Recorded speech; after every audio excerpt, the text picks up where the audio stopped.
Hi viewers, welcome to Kiki cooking. இன்றைக்கி நம்ம வீடியோவில் குடும்ப தலைவிகளுக்கு தேவையான ரொம்பவுமே யூஸ்ஃபுல்லான கிச்சன் டிப்ஸ் பற்றி தான் பார்க்க போகிறோம். வாங்க இப்போ நம்ம வீடியோக்குள்ளே போவோம். அதுக்கு முன்னாடி நம்ம வீடியோவை சேனல் லைக் பண்ணுங்கள், சப்ஸ்கிரைப் பண்ணுங்கள். ஃபஸ்ட் டிப் என்னென்னு பார்ப்போம். அது என்னென்னா, நம்ம சர்க்கரை வாங்கி அதிக அளவில் ஸ்டோரேஜ் பண்ணி வைக்கும்போது அதில் எறும்பு, பூச்சி இது போல் சம்மந்தமான பிரச்சனையெல்லாம் வரும். இதுக்கெல்லாம் நான் உங்களுக்கு ஒரு தீர்வு சொல்ல போகிறேன். அது என்னென்னா, நம்ம இது போல் அதிக அளவில் சர்க்கரை வாங்கி நம்ம ஸ்டோரேஜ் பண்ணி வைக்கும்பொழுது அது கூட இந்த ஒரே ஒரு பொருளை மட்டும் ஆட் பண்ணிங்கன்னா எறும்பு பிரச்சனை இருக்கவே இருக்காது. ரொம்ப நாளைக்கு ஃப்ரெஷ்ஷாகவே இருக்கும். இது பாருங்கள், கிராம்பு. இது போல் கிராம்பை நீங்கள் இதுக்குள்ளே ஆட் பண்ணி நீங்கள் ஸ்டோர் பண்ணி வைக்கும்போது நீண்ட நாட்களுக்கு ரொம்பவுமே ஃப்ரெஷ்ஷாகவே இருக்கும். இந்த டிப்ஸை நீங்கள் ட்ரை பண்ணி பாருங்கள். கண்டிப்பாக இது உங்களுக்கு யூஸ்ஃபுல்லாக இருக்கும். அடுத்த டிப்ஸ் என்னென்னு பார்ப்போம் வாங்க. நம்ம இது போல் காப்பி தூள்லாம் பேக்கெட்டில் வாங்கிட்டு ஒன்ஸ் யூஸ் பண்ணிட்டோம்னா மீதி இன்னும் கொஞ்சம் அப்படியே இருக்கும். அது நம்ம அப்படியே ஓப்பனாக விட்டுட்டோம்னா கட்டி போயிடுது. கட்டாமல் இருக்கிறதுக்கு உங்களுக்கு நான் ஒரு யூஸ்ஃபுல்லான டிப்ஸ் சொல்ல போகிறேன். அது என்னென்னா, நீங்கள் இது போல் ஸ்பூன் எடுத்துக்கோங்க. ஸ்பூன் எடுத்து நீங்கள் லைட்டாக சூடில் காமிச்சு இது போல் தேய்ச்சி விடுங்க. இது போல் லைட்டாக ஸ்க்ரப் பண்ணி விட்டாலுமே போதும். நல்லாவே இது ஒட்டிக்கும். இது போல் வைக்கும்பொழுது ரொம்ப நாளைக்கு காற்று போகாமல் இது போல் நம்ம திரும்பி பாதி வைக்கிற காப்பித்தூள் கட்டி ஆகாமல் ரொம்பவுமே ஃப்ரெஷ்ஷாகவே இருக்கும். இந்த டிப்ஸ் உங்களுக்கு காப்பித்தூள் ரொம்ப நாளைக்கு கட்டாமல் அப்படியே பேக் பண்ண மாதிரியே இருக்கிறதுக்கு இந்த டிப்ஸ் உங்களுக்கு யூஸ்ஃபுல்லாக இருக்கும். கண்டிப்பாக ட்ரை பண்ணி பாருங்கள்.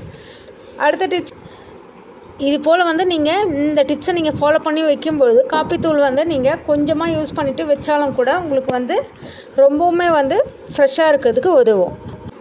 அடுத்த டிப்ஸ் என்னென்னு பார்ப்போம் வாங்க. இது போல் நம்ம பேக்கெட் மசாலா பேக்கெட்லாம் யூஸ் பண்ணும்போது அதுக்குள்ளே ஸ்பூன் வைக்கும்பொழுது இது போல் கொஞ்சம் பெருசாகவே இருந்துச்சுன்னா மூட முடியாமல் ப்ராப்ளமாக இருக்கும். இதுக்கு நான் உங்களுக்கு ஒரு டிப்ஸ் சொல்ல போகிறேன். அது என்னென்னா, இது போல் நம்ம மசாலா டப்பாலாம் யூஸ் பண்ணும்போது ஒரு லப்பர் பேண்ட் ஒன்று யூஸ் பண்ணி இது போல் ஸ்பூனை இது போல் லப்பர் பேண்ட் யூஸ் பண்ணி நீங்கள் சைடில் போட்டு விடும்பொழுது உங்களுக்கு ஈஸியாகவே உள்ளே வைக்க முடிய வேண்டிய தேவை இருக்காது. இது போல் லப்பர் பேண்டில் வச்சுட்டு நீங்கள் யூஸ் பண்ணிவிட்டு திரும்ப இது போல் வச்சிட்டிங்கன்னா நீங்கள் ரொம்பவுமே ஈஸியாகவே எடுத்து மசாலா யூஸ் பண்ணிவிட்டு திரும்ப வைக்கிறதுக்கு இது யூஸ்ஃபுல்லாக இருக்கும். இந்த டிப்ஸை கண்டிப்பாக ஃபாலோ பண்ணுங்கள். இது உங்களுக்கு ரொம்பவுமே யூஸ்ஃபுல்லாக இருக்கும். கண்டிப்பாக இதை நீங்கள் ட்ரை பண்ணுங்கள். இது போல் ஸ்பூன் உள்ளே போடலைன்னா இனிமேல் உங்களுக்கு கவலையே இல்லை. இது போல் லப்பர் பேண்ட் இருந்தாலே போதும். இது போல் ஈஸியாக நீங்கள் வச்சிட முடியும். கண்டிப்பாக இந்த டிப்ஸ் நீங்கள் ஃபாலோ பண்ணுங்கள். அடுத்த டிப்ஸ் என்னென்னு பார்ப்போம் வாங்க. இது போல் நம்ம நெயில் பாலிஷ் நம்ம வாங்கி யூஸ் பண்ணும்போது அது திறக்கிறதுக்கு ரொம்பவுமே கஷ்டமாக இருக்கும். அதுக்கு நான் உங்களுக்கு ஒரு நல்ல டிப்ஸ் சொல்ல போகிறேன். இது போல் லப்பர் பேண்டை இது போல் நல்லா டைட்டாக இது மேலே நீங்கள் மூடியில் போட்டு விட்டுருங்க. இப்படி போட்டிங்கன்னா அந்த கிரிப்னஸில் ஈஸியாகவே திறக்க முடிஞ்சிடும். அது மட்டும் இல்லாமல் பசங்கள்லாம் திறக்க முடியலன்னு சொல்லிட்டு பல்லாலாம் கடிச்செல்லாம் திறப்பாங்க. அது கூடாது. அது அப்படி திறக்கும்பொழுது அந்த நெயில் பாலிஷ் அதெல்லாமே வாயில் போகிறதுக்கு வாய்ப்பு இருக்குது. அதனால் இது போல் நீங்கள் ரப்பர் பேண்டை யூஸ் பண்ணி நீங்கள் திறக்கும்போது மூடும்போது அந்த கிரிப்னஸ் மூலமாக ஈஸியாகவே திறந்துட்டு மூட முடியும். கண்டிப்பாக இந்த டிப்ஸ் நீங்கள் ட்ரை பண்ணி பாருங்கள். உங்களுக்கு ரொம்பவுமே யூஸ்ஃபுல்லாக இருக்கும். அடுத்த டிப்ஸ் என்னென்னு பார்ப்போம் வாங்க.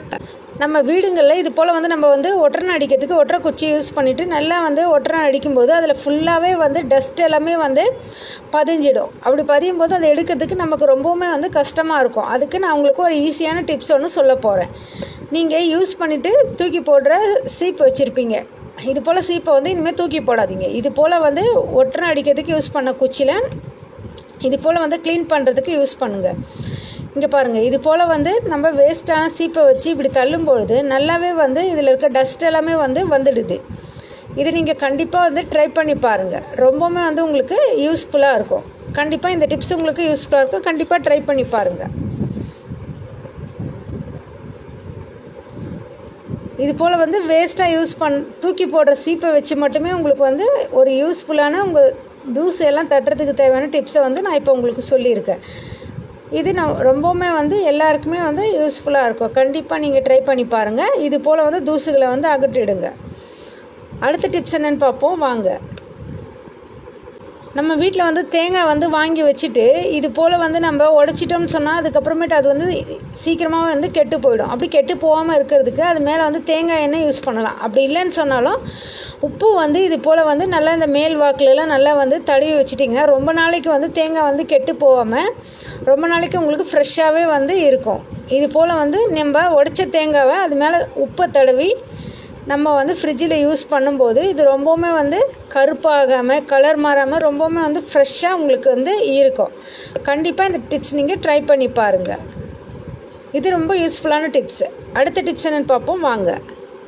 நம்ம வீட்டில் வந்து கிராசரி ஐட்டம்ஸ் இது போல் உளுந்து தோரம்பருப்பு இது போல் வந்து வாங்கி வச்சிடும்போது ரொம்ப நாளைக்கு ஸ்டோரேஜ் பண்ண முடியாமல் ரொம்பவுமே வந்து உங்களுக்கு பூச்சி வண்டு இது போல் வராமல் இருக்கிறதுக்கு இது போல் வந்து வரமிளகாய் வந்து இப்படி நீங்கள் பிச்சு இல்லை முழுசாக கூட போட்டுக்க முடியும்.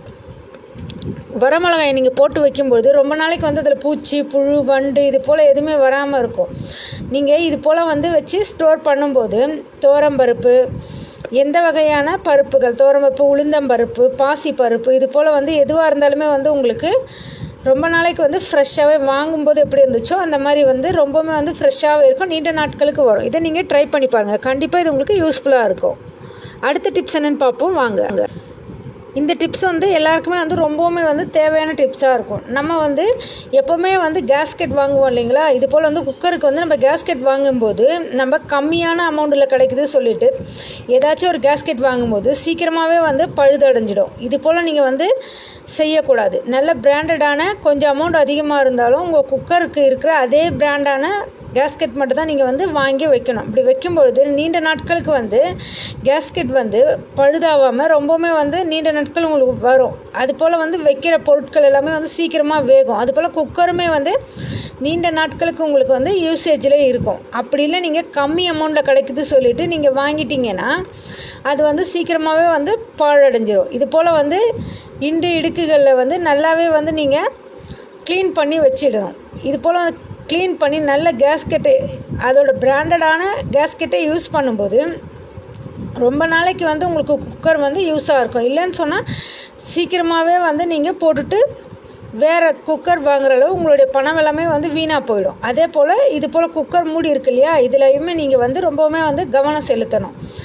அது என்னென்னா இது போல் வந்து இந்த ஓரங்களில் இதிலெல்லாம் வந்து பின் வந்து குத்தி நல்லா க்ளீன் பண்ணி வச்சுக்கணும். க்ளீன் பண்ணி வைக்கும் பொழுது அதில் வந்து நல்லா வந்து ஏர் வந்து நல்லா வெளியே வரும். இது போல் வந்து நீங்கள் யூஸ் பண்ணும்போது உங்களுடைய குக்கரும் வந்து ரொம்ப நாளைக்கு வந்து யூசேஜில் இருக்கும். அப்படி இல்லைன்னு சொன்னால் சீக்கிரமாகவே வந்து கெட்டு போயிடும். நீங்கள் போட்டுட்டு வேறு குக்கர் வாங்குற மாதிரி உங்களோட பண விரயம் தான் ஆகும். அதெல்லாம் தடுக்கிறதுக்கு இந்த டிப்ஸ் உங்களுக்கு ரொம்பவுமே வந்து யூஸ்ஃபுல்லாக இருக்கும். சின்ன பின் சேஃப்டி பின் இல்லைன்னா வந்து ஊசி அதெல்லாம் வச்சு இந்த இடுக்கு இந்த வாரங்கள்லாம் இருக்கிற டஸ்ட் எல்லாமே வந்து நீங்கள் வந்து எப்போவுமே வந்து க்ளீன் பண்ணி வச்சுக்கணும். க்ளீன் பண்ணி வச்சுக்கும் பொழுது நல்லா நமக்கு வந்து விசில் நல்லாவே வந்து வரும். அதே போல் நம்ம வச்சு வேக வைக்கிற பொருள் எல்லாமே நல்லாவே வந்து வேகும். இந்த டிப்ஸ் உங்களுக்கு ரொம்ப நாளைக்கு வந்து குக்கர் நல்லா வந்து யூஸ்ஃபுல்லாக இருக்கிறதுக்கு ரொம்பவுமே வந்து யூஸ்ஃபுல்லான டிப்ஸாக இருக்கும். கண்டிப்பாக இதை நீங்கள் ட்ரை பண்ணி பாருங்கள். அடுத்த டிப்ஸ் என்னென்னு பார்ப்போம் வாங்க. நம்ம வந்து வெங்காயம் வெட்டும்பொழுது நமக்கு வந்து கண்ணிலேருந்து தண்ணி வரும். அது வந்து ரொம்பவுமே வந்து உங்களுக்கு வேலை செய்யும்போது கஷ்டமாக இருக்கும். அதுக்கு நீங்கள் தடுக்கிறதுக்கு என்ன செய்யலாம்னா இது போல் வந்து வெங்காயத்தை நீங்கள் ரெண்டாக வெட்டி தண்ணியில் வந்து போட்டு வச்சுடுங்க. சின்ன வெங்காயமாக இருந்தாலும் பெரிய வெங்காயமாக இருந்தாலும் இது போல் வந்து தண்ணியில் போட்டு வச்சுட்டு அதுக்கப்புறம் நீங்கள் வெட்டினீங்கன்னு சொன்னால் கண்ணிலேருந்து தண்ணி வர பிரச்சனை வந்து உங்களுக்கு இல்லாமல் இருக்கும். நீங்கள் ஈஸியாகவே வந்து நீங்கள் உங்களுடைய குக்கிங்கை வந்து செஞ்சு முடிச்சிடலாம். தண்ணியில் போட்டு வைக்கும்போது அதில் இருக்க காரத்தன்மைலாம் வந்து கொஞ்சம் கம்மியாகிடும். அதனால் நீங்கள் அதுக்கப்புறம் வெட்டும்போது நல்லா நீட்டாக நீங்கள் வெட்டி உங்களோட சமையலை வந்து நீங்கள் ரெகுலராகவே வந்து நீங்கள் பண்ணுறதுக்கு இந்த டிப்ஸ் உங்களுக்கு ரொம்பவுமே வந்து யூஸ்ஃபுல்லாக இருக்கும். கண்டிப்பாக இதை நீங்கள் ட்ரை பண்ணி பாருங்கள். சின்ன வெங்காயம் உரிக்கிறதுலாம் வந்து ரொம்பவுமே வந்து கஷ்டமாக இருக்கும். அதுவுமே வந்து கண்ணில் தண்ணி வரும், ரொம்ப பிரச்சனை இருக்கும். அதுக்குமே வந்து நீங்கள் தண்ணியில் போட்டு வச்சுட்டு அதுக்கப்புறமா எடுத்து நீங்கள் இது போல் வந்து கட் பண்ணும்போது தண்ணி வராத உங்களால் வந்து ஈஸியாகவே வந்து கட் பண்ணி சமையலை ஸ்டார்ட் பண்ணிட முடியும். கண்டிப்பாக இதை நீங்கள் ட்ரை பண்ணி பாருங்கள். அடுத்த டிப்ஸ் என்னென்னு பார்ப்போம் வாங்க. அடுத்த டிப்ஸ் என்னென்னா, இது போல் வந்துட்டு குடமிளகா வாங்கிட்டு நம்ம வந்து ரொம்ப நாளைக்கு வந்து ஸ்டோர் பண்ணி வைக்கிறதுக்கு ஒரு டிப்ஸ் தான் நான் வந்து உங்களுக்கு சொல்ல போகிறேன். அது என்னென்னா, குடமிளகா வாங்கிட்டு நம்ம சீக்கிரமாகவே வந்து கெட்டு போயிடும், இல்லை அழுகி போயிடும். அப்படி ஆகாமல் இருக்கணும்னா நம்ம வந்து இப்படி கேப்சிகம் நம்ம வாங்கி வச்சுட்டு இது போல் வந்து காம்பு இருக்கு இல்லையா, இதோட வந்து நீங்கள் வந்து வைக்கக்கூடாது. அப்படி வச்சிங்கன்னா சீக்கிரமாகவே வந்து கெட்டு போயிடும், அழுகிடும், ரொம்ப நாளைக்கு வந்து வராமல் உங்களுக்கு யூசேஜ் இல்லாமல் இருக்கும். இது போல் வந்து அந்த காம்பு பகுதியை வந்து நீக்கிட்டு நல்லா கழுவி க்ளீனாக தொடச்சி நீங்கள் ஸ்டோரேஜ் பண்ணி வைக்கும்பொழுது குடமிளகா வந்து ரொம்ப நாளைக்கு வந்து உங்களுக்கு யூசேஜில் இருக்கும். இந்த டிப்ஸ் உங்களுக்கு ரொம்பவுமே வந்து யூஸ்ஃபுல்லாக இருக்கும். கண்டிப்பாக குடமிளகா ரொம்ப நாளைக்கு உங்களுக்கு யூசேஜ் பண்ணுறதுக்கு, ஸ்டோர் பண்ணி வைக்கிறதுக்கு தேவையான ஒரு டிப்ஸ் நான் உங்களுக்கு சொல்லியிருக்கேன். கண்டிப்பாக இந்த டிப்ஸ் நீங்கள் ட்ரை பண்ணி பாருங்கள், ரொம்பவுமே வந்து உங்களுக்கு யூஸ்ஃபுல்லாக இருக்கும். அடுத்த டிப்ஸ் என்னென்னு பார்ப்போம் வாங்க. நம்ம வந்து இது போல் வந்து காஃபி, டீ, பூஸ்ட் இது போல் எதனா செய்யும்போது நம்ம வந்து பாலில் வந்து டைரெக்டாக வந்து நம்ம அதை கலக்கும்போது அது வந்து கட்டி ஆகிடும். உங்களுக்கு வந்து கலக்கிறதுக்கு ரொம்பவுமே வந்து கஷ்டமாக இருக்கும். அது இல்லாமல் இருக்கிறதுக்கு நான் உங்களுக்கு ஒரு டிப்ஸ் சொல்ல போகிறேன். அது என்னென்னா, நீங்கள் வந்து தனியாக வந்து கிளாஸில் வந்து இது போல் காப்பி தூள் இல்லை பூஸ்ட் இதெல்லாம் கலந்துட்டு சுகர் இதெல்லாம் ஆட் பண்ணிவிட்டு தனியாக ஒரு கிளாஸில் நீங்கள் பால் வச்சு கலக்கும்போது அது வந்து கட்டி ஆகாது. இந்த டிப்ஸ் நீங்கள் ட்ரை பண்ணி பாருங்கள், ரொம்பவுமே வந்து யூஸ்ஃபுல்லாக இருக்கும். இது போல் வந்து தனியான ஒரு கிளாஸில் வந்து நீங்கள் கலந்துக்கும்போது கட்டியாகாமல் உங்களுக்கு இது போல் நல்லா நீட்டாக வந்து நீங்கள் டீ, காஃபி இதெல்லாம் கிடைக்கிறதுக்கு யூஸ்ஃபுல்லாக இருக்கும். கண்டிப்பாக நீங்கள் ட்ரை பண்ணி பாருங்கள். அடுத்த டிப்ஸ் என்னென்னு பார்ப்போம் வாங்க. நம்ம வந்து இது போல் வந்து சாதம் வந்து நம்ம வச்சுட்டு இல்லை பால் இதெல்லாம் வச்சுட்டு நம்ம வந்து சிம்மில் வைக்காமல் அதிக அளவில் நம்ம தீயில் வச்சுட்டு போகும்போது வழிஞ்சு கீழே வழிஞ்சு அடுப்பு அணையிறதுக்கான வாய்ப்பெல்லாமே இருக்குது. அதை தடுக்கிறதுக்கு நீங்கள் பாலாக இருந்தாலும் சரி, இது போல் வந்து சாதம் வடித்தாலும் சரி, அது மேலே ஒரு கரண்டி வந்து நீங்கள் வச்சிட்டிங்கன்னு சொன்னால் பொங்கி வந்து அது வந்து வழியாது. அது போல் வந்து வழிஞ்சு அடுப்பில் வந்து சேர்ற அந்த பிரச்சனை எல்லாமே இல்லாமல் இருக்கும். இதை நீங்கள் கண்டிப்பாக ட்ரை பண்ணி பாருங்கள். அது மேலே ஒரு சின்ன கரண்டி வச்சிட்டிங்கனாலே போதும். சாதமாக இருந்தாலும் சரி தான், இது போல் வந்து பாலாக இருந்தாலும் வச்சுட்டு நீங்கள் வேறு ஏதாச்சும் வேலை பார்க்க போயிட்டிங்கன்னா மறந்துடுவீங்க, அப்போது பொங்கி வந்து வழிஞ்சிடும். சில டைமில் வந்து கேஸ் அணைஞ்சிடுச்சுன்னா அது ரொம்பவுமே வந்து ஆபத்தில் முடிஞ்சிடும். அது போல் இல்லாமல் இருக்கிறதுக்கு நீங்கள் போகிறதுக்கு முன்னாடி இது போல் வந்து கரண்டி, அது மேலே நீங்கள் மரக்கரண்டியாக இருந்தாலும் சரி, ஸ்டீல் கரண்டியாக இருந்தால் ஏதாச்சும் ஒன்று நீங்கள் அது மேலே வச்சுட்டு போனீங்கன்னு சொன்னால் பொங்கி வழிஞ்சு உங்களுக்கு எந்த ஒரு பிரச்சனையும் கொடுக்காமல் இருக்குது. இந்த டிப்ஸ் ரொம்பவுமே யூஸ்ஃபுல்லாக இருக்கும், ட்ரை பண்ணி பாருங்கள். அடுத்த டிப்ஸ் என்னென்னு பார்ப்போம் வாங்க.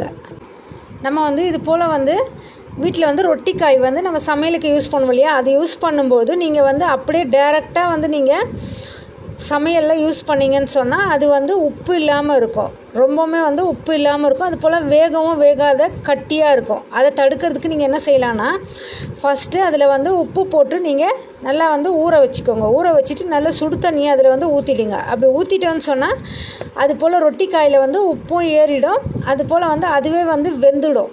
வேகாமல் கல் மாதிரி இருக்கிறதுக்கோ டேஸ்ட் இல்லாமல் இருக்கிறதுக்கோ வாய்ப்பு இல்லாமல் இருக்கும். இந்த டிப்ஸ் நீங்கள் கண்டிப்பாக ட்ரை பண்ணி பாருங்கள். ஃபஸ்ட்டு வந்து உப்பு போட்டு சுடு தண்ணியில் ஊற வச்சுடுங்க. அடுத்த டிப்ஸ் என்னென்னு பார்ப்போம் வாங்க.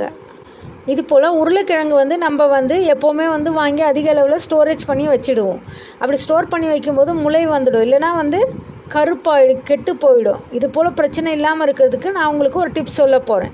இது போல் வந்து உருளைக்கிழங்கு ஸ்டோரேஜ் பண்ணி வைக்கிற இந்த கூடைகளில் வந்து காத்தோட்டமாக நீங்கள் வந்து எடுத்து ஸ்டோர் பண்ணி வச்சுக்கோங்க. கூடவே வந்து 3 இல்லை 4 பூண்டு பல்லும் நீங்கள் இது கூட சேர்த்து வச்சுக்கோங்க. இப்படி சேர்த்து வைக்கும்பொழுது இந்த மாதிரி முளை விடாமல் ரொம்ப நாட்களுக்கு வந்து ஃப்ரெஷ்ஷாகவே வந்து உருளைக்கிழங்கு வந்து உங்களுக்கு கிடைக்கும்.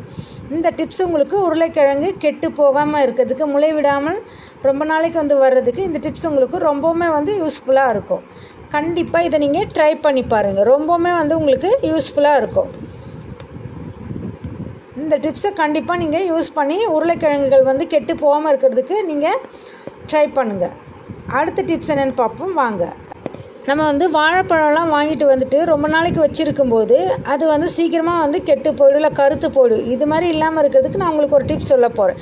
இது போல் வந்து முனைகள் இருக்கு இல்லையா, நம்ம வந்து இது போல் தண்டு போல் பகுதி இருக்குது, இதில் வந்து நம்ம மெழுகுவத்தி இருக்கு இல்லையா, கேண்டில் வந்து சூடு பண்ணி அதை வந்து நம்ம இதில் வந்து லைட்டாக அந்த முனைகளில் வைக்கும்பொழுது ரொம்ப நாளைக்கு வந்து கெட்டு போகாமல் உங்களுக்கு வாழைப்பழம் வந்து ரொம்பவுமே வந்து ஃப்ரெஷ்ஷாகவே இருக்கும். இந்த டிப்ஸ் நீங்கள் ஃபாலோ பண்ணி பாருங்கள். அடுத்த டிப்ஸ் என்னென்னு பார்ப்போம் வாங்க. இதுவுமே வந்து நம்ம வந்து வெங்காயம் வந்து சின்ன வெங்காயமாக இருந்தாலும் பெரிய வெங்காயமாக இருந்தாலும் அது வந்து ரொம்ப நாளைக்கு வந்து உங்களுக்கு வர்றதுக்கு ரொம்பவுமே வந்து யூஸ்ஃபுல்லாக இருக்கிறதுக்கு ரொம்ப தேவையான டிப்ஸ் ஒன்று சொல்ல போகிறேன். அது என்னென்னா 2 நாளைக்கு ஒரு டைம், வாரத்தில் ஒரு 2 டைம் 3 டைம் வந்து நல்லா வெயிலில் காய வச்சு நீங்கள் எடுத்து வச்சுக்கிட்டீங்கன்னு சொன்னால், சின்ன வெங்காயமாக இருந்தாலும் சரி, பெரிய வெங்காயமாக இருந்தாலும் சரி, ரொம்ப நாளைக்கு வந்து உங்களுக்கு கெட்டு போகாமல், அழுகாமல், முளைவிடாமல் உங்களுக்கு சமையல் செய்கிறதுக்கு யூஸ்ஃபுல்லாக இது ரொம்ப இருக்கும். இல்லைன்னு சொன்னால் ஈரத்தன்மை அதிகமாக இருந்துச்சுன்னு சொன்னால் சீக்கிரமாகவே வந்து கெட்டு போயிடும் வெங்காயம் எல்லாமே. இதெல்லாமே தடுக்கிறதுக்கு இந்த டிப்ஸ் உங்களுக்கு ரொம்பவுமே வந்து யூஸ்ஃபுல்லாக இருக்கும். இதை கண்டிப்பாக நீங்கள் ட்ரை பண்ணி பாருங்கள். இது போல் வந்து வெங்காயத்தை வந்து உங்களால் முடிஞ்சது அட்லீஸ்ட் வாரத்தில் ஒரு 2 டைம்னாச்சு நீங்கள் வெயிலில் லைட்டாக வச்சு எடுத்துட்டிங்கன்னா ரொம்ப நாளைக்கு வரும். அடுத்த டிப்ஸ் என்னென்னு பார்ப்போம் வாங்க. இப்போ வந்து வெயில் காலங்களில் வந்து நம்ம வந்து ஜூஸ்லாம் யூஸ் பண்ணுறதுக்கு நமக்கு வந்து ஐஸ் கட்டி வந்து நமக்கு பத்தாமல் இருக்கும். அந்த மாதிரி டைமில் இது போல் வந்து நமக்கு பாக்ஸ், சின்ன சின்ன பாக்ஸ் எல்லாமே வந்து நீங்கள் தூக்கி போட்டுறாதீங்க. இதை நீங்கள் தூக்கி போடாமல் நல்லா க்ளீன் பண்ணி வச்சுட்டு இதில் தண்ணி ஊற்றி வச்சு நீங்கள் ஃப்ரீசரில் வைக்கும்பொழுது உங்களுக்கு அதிக அளவில் ஐஸ் கட்டியெல்லாம் தேவைப்படும்போது இந்த வெயில் நாட்களில் உங்களுக்கு ரொம்பவுமே வந்து யூஸ்ஃபுல்லாக இருக்கும். அதிக அளவில் ஐஸ் கட்டி தேவைப்படும் போது இந்த போல் வந்து பெரிய பெரிய டப்பாக்களில் யூஸ் பண்ணும்போது ரொம்ப உங்களுக்கு நல்லா ஐஸ் கட்டி எல்லாமே வந்து அதிக அளவில் கிடைக்கிறதுக்கு ரொம்பவுமே வந்து யூஸ்ஃபுல்லாக இருக்கும். கண்டிப்பாக இதை நீங்கள் ட்ரை பண்ணி பாருங்கள். ஜூஸ் போடுறதுக்கு உங்களுக்கு தேவையானதுக்கு எல்லாமே வந்து அதிக அளவில் ஐஸ் கட்டி தேவைப்படும். இந்த டிப்ஸ் உங்களுக்கு ரொம்பவுமே வந்து யூஸ்ஃபுல்லாக இருக்கும். ட்ரை பண்ணி பாருங்கள். அடுத்த டிப்ஸ் என்னென்னு பார்ப்போம் வாங்க. நம்ம கத்தி எல்லாமே வந்து ஸ்டார்டிங்கில் இருந்த மாதிரி வந்து எப்போவுமே இருக்காது. ஃபஸ்ட்டு வந்து ஷார்ப்பாக இருக்கும், அதுக்கப்புறம் வந்து மழுங்கி போயிடும். இதுக்கு எல்லாமே வந்து ஒரு நல்ல யூஸ்ஃபுல்லான டிப்ஸ் நான் உங்களுக்கு வந்து சொல்ல போகிறேன். இது போல் வந்து சாணம் பிடிக்கிற மாதிரி கல் இருந்துச்சுன்னா பிரச்சனை இல்லை. இதில் தேய்ச்சிங்கன்னா சீக்கிரமாகவே வந்து உங்களுக்கு ஷார்ப் ஆகிடும். அப்படி இல்லைன்னு சொன்னால் இது போல் வந்து வீட்டில் நம்ம யூஸ் பண்ணுற பீங்கான் மக்ஸ்லாம் இருந்துச்சுன்னா அதில் வச்சு நீங்கள் இது போல் வந்து நல்லா தேய்ச்சி எடுத்துக்கோங்க. இது போல் தேய்ச்சி எடுத்திங்கன்னா ரொம்பவுமே வந்து ஷார்ப் ஆகிடும். இந்த டிப்ஸ் உங்களுக்கு ரொம்பவுமே வந்து யூஸ்ஃபுல்லாக இருக்கும். இது நீங்கள் கண்டிப்பாக ட்ரை பண்ணி பாருங்கள். நம்ம வந்து உப்பை வந்து எப்போவுமே வந்து இது போல் வந்து பீங்கான் ஜாடியில் தான் வந்து நம்ம வந்து ஸ்டோர் பண்ணி வைக்கணும். அப்போ தான் வந்து ரொம்ப நாளைக்கு வந்து கரை பிடிக்காமல் உப்பு வந்து ரொம்ப நல்லா ஃப்ரெஷ்ஷாகவே உங்களுக்கு வந்து இருக்கும். அது மட்டும் இல்லாமல் சில்வர் பாட்டில், பிளாஸ்டிக் இதிலலாம் வந்து நீங்கள் வந்து வைக்கக்கூடாது. அதே போல் ரொம்ப நாளைக்கு வந்து உப்பில் வந்து தண்ணி வராமல் இருக்கிறதுக்கு, ரொம்ப பதுத்து போகாமல் இருக்கிறதுக்கு அதில் ஒரு கொட்டாங்குச்சி வந்து உடச்சி போட்டு வச்சிட்டிங்கன்னா ரொம்ப நாளைக்கு வந்து உப்பு ஃப்ரெஷ்ஷாக இருக்கும். அதில் வந்து தண்ணி விடாமல் பதுத்து போகாமல் இருக்கும். கண்டிப்பாக இந்த டிப்ஸை நீங்கள் ட்ரை பண்ணி பாருங்கள். நீங்கள் சில்வர்லலாம் வைக்கும்பொழுது அதில் வந்து கரை பிடிச்சி ரொம்பவுமே வந்து ஓட்டையெல்லாம் விழுந்துடும். அதில் பீங்கான் கிண்ணத்துலேயே யூஸ் பண்ணணும். இந்த டிப்ஸ் உங்களுக்கு யூஸ்ஃபுல்லாக இருக்கும். கண்டிப்பாக வந்து ட்ரை பண்ணி பாருங்கள். அடுத்த டிப்ஸ் என்னென்னு பார்ப்போம் வாங்க. நம்ம வீட்டில் வந்து இப்போது பால் வந்து ரொம்ப அதிக அளவில் தேவைப்படுதுன்னு சொன்னால், வீட்டில் கெஸ்ட்டெல்லாம் வந்திருக்காங்கன்னு சொன்னால் அதிக அளவில் வாங்கி வச்சுடுவோம். அப்படி வாங்கி வச்சுருக்கும்போது 2 இல்லை 3 பால் வந்து நம்ம டேட் செக் பண்ணாமல் ஒன்றா ஊற்றி வந்து நீங்கள் பால் காய்ச்சி வைப்பீங்க. அது வந்து ரொம்பவுமே வந்து தப்பான விஷயம். அப்படி இருக்கும்போது ஏதாச்சும் ஒரு பால் வந்து கெட்டு போச்சுன்னு சொன்னால் நீங்கள் வாங்கி வச்சுருக்கிற 4மே வந்து கெட்டு போயிடும். எல்லாமே வந்து வேஸ்ட்டாக தான் போயிடும். இப்போது இந்த ஒரு பாக்கெட் வந்து 28, இதை பாருங்கள், 2 பாக்கெட்டை வந்து வாங்கிட்டு ஏதாச்சும் ஒன்று கெட்டு போயிருந்ததுன்னா 2மே உங்களுக்கு வந்து வேஸ்டேஜாக போயிடும் இல்லையா? இது மாதிரி பிரச்சனை வராமல் இருக்கிறதுக்கு நீங்கள் வந்து எக்ஸ்பிரி டேட்டை செக் பண்ணுங்கள். அது மாதிரி வந்து நீங்கள் வேறு டேட்டில் வாங்கின பாலுங்க எல்லாத்தையுமே வந்து ஒன்றா ஊற்றி நீங்கள் சூடு பண்ணக்கூடாது. தனித்தனியாக தான் வந்து நீங்கள் வந்து சூடு பண்ணணும். கொஞ்சம் நீங்கள் பால் மாறிட்டு ஒன்றா ஊற்றி எல்லா பாலையும் சூடு பண்ணும்பொழுது எல்லாமே வந்து கெட்டு போகிறதுக்கு வாய்ப்பு இருக்குது. இந்த டிப்ஸ் உங்களுக்கு ரொம்பவுமே யூஸ்ஃபுல்லாக இருக்கும். கண்டிப்பாக ட்ரை பண்ணி பாருங்கள். அடுத்த டிப்ஸ் என்னென்னு பார்ப்போம் வாங்க. இது போல் வந்து தக்காளி வந்து நம்ம வாங்கி வச்சுட்டு நம்ம வந்து ரொம்ப நாளைக்கு வராமல் இருக்கிறதுக்கு நம்ம வந்து பல வேலைகளை வந்து நம்ம எல்லாரும் செய்கிற ஒரே தப்பு என்னென்னா, நல்லா வந்து பழுத்த காயாக வந்து வாங்கி வச்சுடுவோம். அது வந்து ரொம்பவுமே தப்பு. அதுபோல் நீங்கள் வாங்கும்போது நீங்கள் ஒரு 2 kg தக்காளி வாங்குறீங்கன்னு சொன்னால் பாதிக்கு பாதி வாங்குங்க. பாதி வந்து காயாகவும் மீதி பாதி 1 kg வந்து பழமாகவும் இது போல் வாங்கி வச்சிட்டிங்கன்னு சொன்னால் ரொம்ப நாளைக்கு வந்து பழமாக இருக்கிறத நம்ம ஃபஸ்ட்டு எடுத்து யூஸ் பண்ணிவிடுவோம். அதுக்கப்புறமேட்டு வந்து காயாக இருக்கிறது வந்து நமக்கு யூசேஜில் வர்றதுக்கு ரொம்ப யூஸ்ஃபுல்லாக இருக்கும். இப்படி நீங்கள் வாங்கி வைக்கும்பொழுது ரொம்ப நாளைக்கு வந்து உங்களுக்கு தக்காளி வந்து கெட்டு போகாமல், அழுகாமல், வாங்கினது வந்து வீணாகாமல் இருக்கும். அதே போல் வாங்கி வச்ச தக்காளிகளை வந்து நல்லா கழுவி சுத்தம் பண்ணி நீங்கள் ஒரு நல்ல துணியில் தொடச்சி எடுத்து வச்சுக்கோங்க. அதுபோல் ஸ்டோரேஜ் பண்ணும்போது ரொம்ப நாளைக்கு வந்து தக்காளி வீணாகாமல் இருக்கும். இந்த டிப்ஸ் உங்களுக்கு யூஸ்ஃபுல்லாக இருக்கும். கண்டிப்பாக ட்ரை பண்ணி பாருங்கள். அடுத்த டிப்ஸ் என்னென்னு பார்ப்போம் வாங்க. இது போல் வந்து நம்ம சின்ன வெங்காயம்லாம் வாங்கும்பொழுது அதில் வந்து 2 பல் இருக்கிறதா பார்த்து வாங்குங்க. அப்படி வாங்கும்பொழுது இது வந்து ரொம்ப நாளைக்கு வந்து உங்களுக்கு கெட்டு போகாமல் அழுகாமல் இருக்கும். அதே போல் நல்லா நம்ம ஈரத்தன்மை இருந்துச்சுன்னு சொன்னால் இதை வந்து வெயிலில் 2 நாளைக்கு ஒரு டைம் நம்ம காய வச்சு எடுத்து வச்சுக்கிட்டோன்னு சொன்னால் இது போல் சின்ன வெங்காயம்லாம் வந்து ரொம்ப நாளைக்கு வந்து யூசேஜில் இருக்கும். இது போல் வந்து அதிக நாட்கள் நம்ம வந்து கெட்டு போகாமல் இருக்கிறதுக்கு 2 நாளைக்கு ஒரு டைம் வச்சு எடுத்தோன்னா ரொம்ப யூஸ்ஃபுல்லாக இருக்கும். ட்ரை பண்ணி பாருங்கள். எனவே மேலே கூறியிருக்க எல்லா டிப்ஸுமே உங்களுக்கு ரொம்பவுமே யூஸ்ஃபுல்லாக இருக்கும்னு நினைக்கிறேன். மேலும் ஒரு நல்ல வீடியோ சந்திக்கிறேன். தேங்க்ஸ் ஃபார் வாட்சிங்.